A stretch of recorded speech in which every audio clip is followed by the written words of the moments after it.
Bakal.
Finish loading na kami. Starlight Eagle. Medyo kalog tayo guys, konti pa na kayo. Si Roro Master naman, patapos na din. Yung kanyang mga palangkay. Medyo ano to. Ayan o, heavy equipment. Ano kayang heavy equipment to?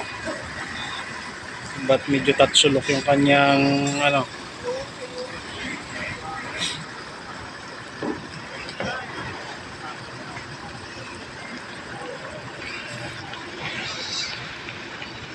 May baboy pa. Dito sa Mindoro guys, walang sakit yung baboy. Kaya pwedeng iluwas. Luluwas papuntang Visayas. Ayan.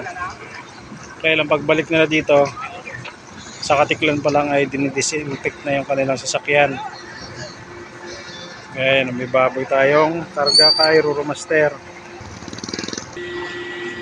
Okay guys, pa-pull out na ito. Pasok na yung ating clearing. Si Roro Master na lang ang natitira nagluluding. Bali dalawang barko lang naman yun nandito. Starlight Eagle at saka si ano, yan, si Roro Master. Puro papuntang Katiklan to guys ah. Road to Katiklan to lahat. Yung dalawang to. Medyo mauna lang tayong pull out. Ayan.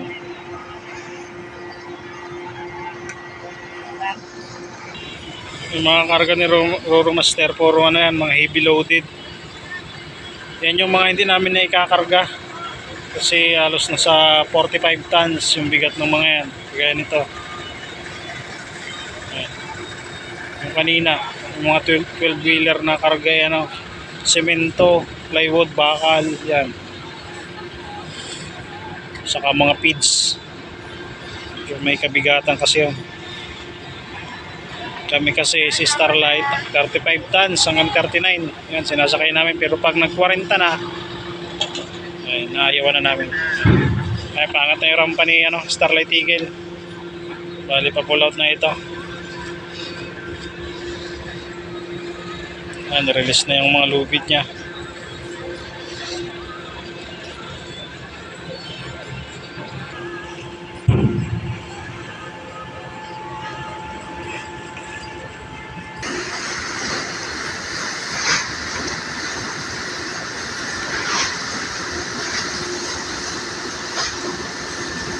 Diretso na to guys. Wala din ito nag-drop na ang clock.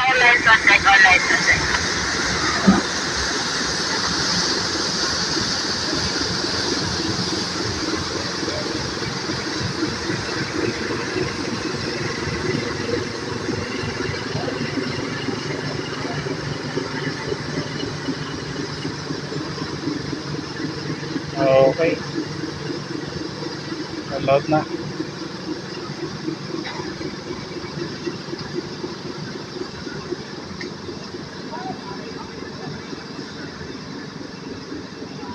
Si Roro Master na lang natitira.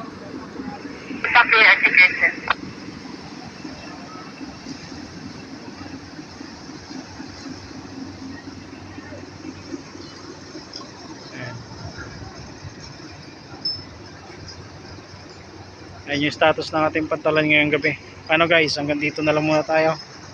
Hindi ko natatapusin to kay Roro Master at nakalis na rin naman si Eagle. Ayan. Sige guys, hanggang dito na lang muna tayo. Hanggang sa muli. Maraming po salamat.